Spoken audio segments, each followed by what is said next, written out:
선자령 칼바람이 무섭지 않느냐고요?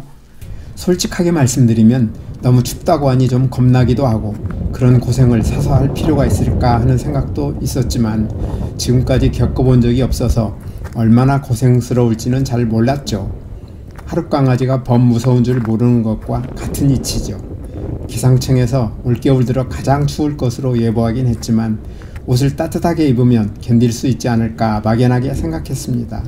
그리고 일요일 아침 7시 저는 산에 자주 같이 다니는 한 친구와 함께 선자령 가는 안내산악회 버스에 몸을 실었습니다.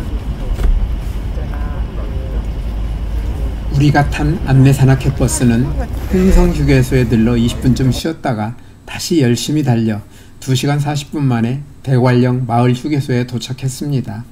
이날 아침 대관령의 최저기온이 영하 17.8도를 가리킬 만큼 날씨는 매서웠는데 선자령에 내린 눈 소식으로 휴게소는 사람들로 북적이기 시작했습니다. 제가 탄 차가 28인승 3호차였으니 그 산악회에서만 80명 이상이 그 추운 날 눈을 보러 선자령에 간 셈이고 다른 여행사 버스와 승용차들도 벌써 주차장을 속속 채우고 있었습니다. 대관령은 겨울철에 영서지방의 대륙 편서풍과 영동지방의 습기 많은 바닷바람이 부딪혀서 우리나라에서 눈이 가장 많이 내리는 곳 가운데 하나입니다. 선자령 또한 눈이 많이 내리는 곳이고 해발 840m인 대관령 휴게소와 해발 1157m인 선자령 정상과는 317m의 표고차를 보이는데 대관령 휴게소에서 선자령 정상까지는 5km 이상 떨어져 있으며 길이 아주 평이해서 이 길은 등산이라기보다는 둘레길 산책 수준이어서 아무나 쉽게 오를 수 있으므로 겨울철이면 많은 사람들이 찾는 대표적인 눈꽃 산행 코스로 잘 알려져 있습니다. 선자령이 눈꽃 산행을 즐기는 사람들에게는 소문난 코스임은 저도 알고 있었지만 이 추운 날에 선자령의 칼바람에 도전하는 사람들이 이처럼 많으리라고는 생각하지 못했습니다.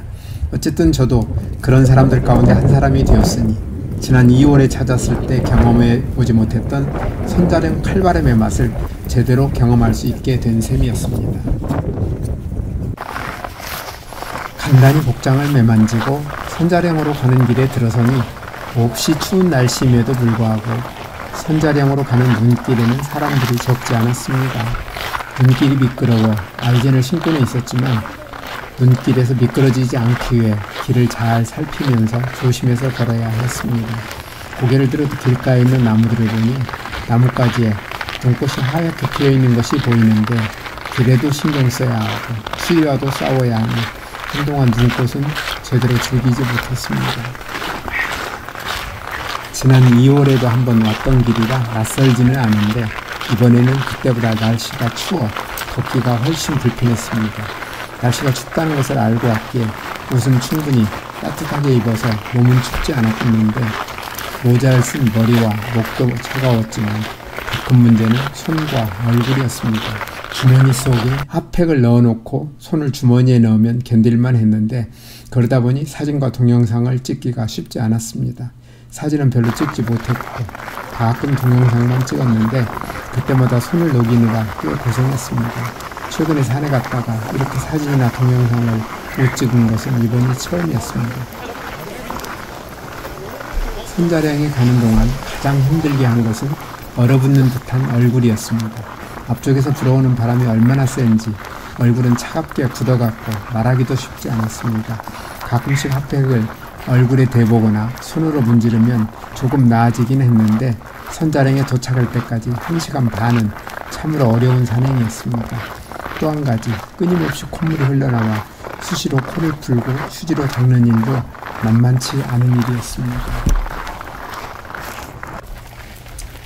매서운 바람과 씨름하며 선자령으로 올라가는데 저는 두 가지 작은 변화를 느낄 수 있었습니다.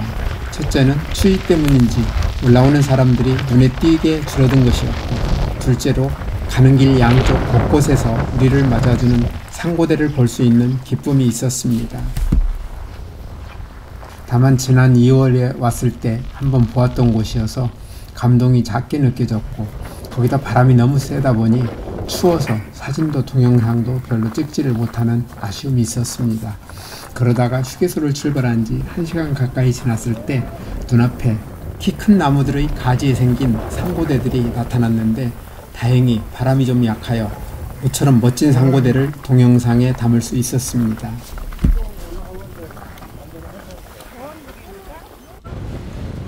그리고 또 눈꽃과 상고대를 보면서 30분을 더 걸으니 선자령 산행길에서 바람이 가장 센 드넓은 들을 만났습니다. 이곳은 나무도 별로 없는 넓은 들인데 온통 하얀 눈으로 덮여 있으니 온 천하가 다 눈으로 덮인 기분을 느끼게 해줍니다. 안타깝게도 저는 이곳을 지날 때 바람이 너무 세서 추운 것은 말할 것도 없고 숨쉬기도 불편하여 이곳을 빨리 지나가야겠다는 생각에 사진이나 동영상을 찍는 것은 아예 포기한 채 급하게 이동해서 잠시 뒤 선자령 정상에 도착할 수 있었습니다. 지금 보여드리는 영상은 지난 2월에 갔을 때 찍은 것임을 말씀드립니다. 선자령 정상에 도착하니 이곳에서도 칼바람은 여전하였는데 기념사진을 찍기 위해 줄 서 있는 사람들을 뒤로 하고 넓은 들을 지나 뒤쪽에 있는 내려가는 길로 들어섰습니다. 이곳에서는 키 작은 나무들에 생긴 상고대가 우리를 반갑게 맞아주었습니다. 상고대는 아름답지만 만들어지는 조건도 까다롭고 만들어진 다음에도 쉽게 돋기 때문에 보기가 쉽지 않습니다. 상고대는 습도가 높은 눈이 많이 내리면서 바람도 많이 불면 잘 만들어지며 기온이 올라가거나 햇빛이 강하면 쉽게 녹아 없어집니다. 강원도에 있는 높은 산이나 덕유산, 소백산 같은 높은 산에서 많이 볼 수 있는 것으로 알려져 있는데 저는 북한산과 오대산에서 본 적이 있고 2월에 이곳 선자령에서도 보았습니다. 선자령에서 대관령 휴게소로 돌아오는 길은 너무나 편했습니다. 시간이 지나면서 기온도 좀 올라간 데다가 올라갈 때 정면에서 불던 바람의 방향이 뒤에서 부는 바람으로 바뀌기도 했고 골짜기로 내려다보니 바람을 별로 느끼지 못할 정도가 됐습니다. 거기다가 햇빛도 정면에서 비치니 올라갈 때와 비교하면 너무나 쉽게 내려올 수 있었습니다. 대관령 휴게소에 도착하니 오후 1시, 주차장은 여전히 승용차와 관광버스로 가득 차 있고 휴게소는 사람들로 가득 차 활기를 띠고 있었습니다.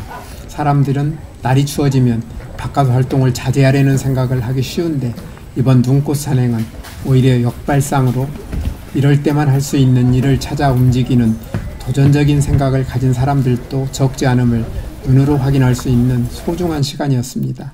램블러는 3시간 18분 동안 12km의 산행을 했으며 평균 속도는 시속 4.1km였음을 보여주고 있습니다.